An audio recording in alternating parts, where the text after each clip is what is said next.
et qui se transforme, qui se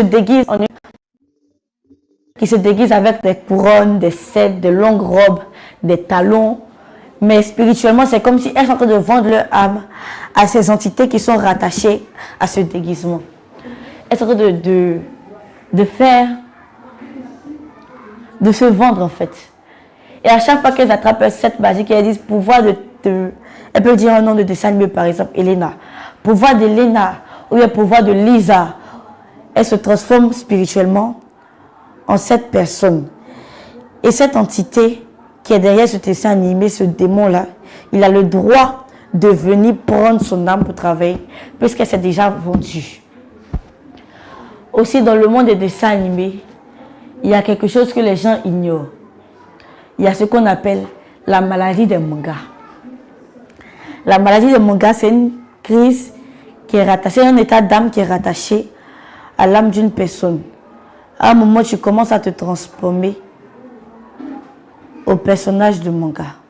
Tu commences à vouloir la même coiffure, la même forme, les mêmes yeux, à un tel point de faire de la chirurgie, de changer toute ta garde-robe, de changer même ta manière de penser juste pour pouvoir lui ressembler exactement. On appelle ça la sorcellerie.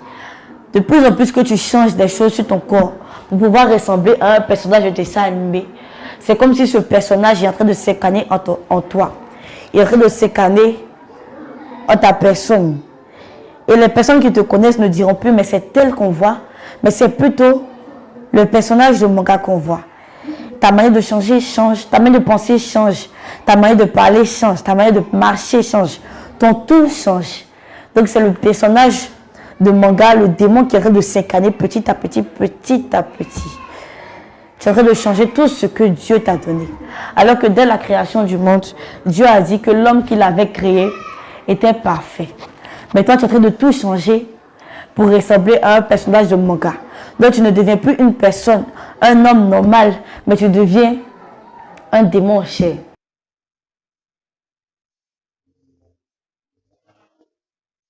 Ou alors dans ton cerveau. Et ces codes-là apparaissent dans le monde des eaux, dans le monde de la sorcellerie. Donc, nous, on voit ça à travers une lumière sombre qui brille. Et on voit que tel enfant, il est en train de regarder le dessin animé. Donc, le soir, on va venir réclamer son âme. Et on vient réclamer son âme pour l'initier inconsciemment au monde de la sorcellerie.